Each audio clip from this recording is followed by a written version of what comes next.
Dear friends, as we gather today to explore the wisdom contained within the Patanjali Yoga Sutras, let us first ground ourselves in the foundation of our path. The journey we embark upon requires a deep aspiration, the yearning to grow beyond ourselves, beyond this relentless cycle of birth and death, and the unending cycle of desires that shape our experiences. This aspiration to transcend our worldly desires is not merely a wish, it is the most crucial requirement for those of us seeking a spiritual path. When we allow this singular desire to flourish within us, it can nullify all other desires that compete for attention in our minds. Imagine our minds as a garden where various plants grow. If we nourish the seed of liberation, it can overshadow the weeds of material longing that entangle us. The stronger this aspiration becomes, the more effective it is, and the quicker our journey evolves. I remember my own time in the Himalayas.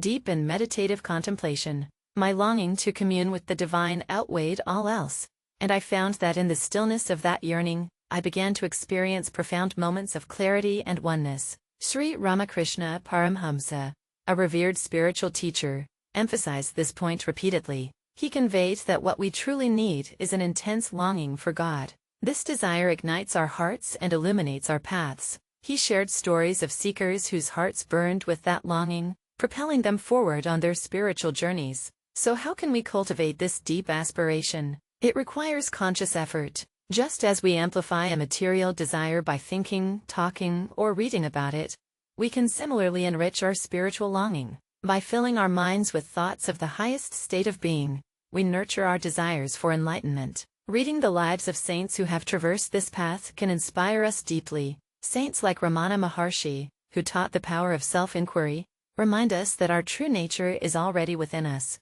By asking, "Who am I?" we awaken our deepest longing for self-realization. Swami Vivekananda spoke of what he termed absolute love for God. He urged us to remember that this love is not a fleeting emotion but an enduring state of being that compels us to pursue the divine relentlessly. He encouraged us to live in a constant state of dedication and devotion, for it is through this unwavering commitment that we can transcend the distractions of the world. All the spiritual scriptures have emphasized the centrality of this desire. They have pointed out that the desire for liberation must pervade our thoughts and actions. When we anchor ourselves in the aspiration for the transcendent, we begin to detach from our worldly entanglements and losses. It's as if we are gently untethered from the chains of our desires. When we directly engage with inspiring thoughts, through study or contemplation, we can more easily channel our inner energy towards this ultimate aspiration. As we engage in our daily lives, let us remember to pause and reflect on the intensity of our longing for liberation.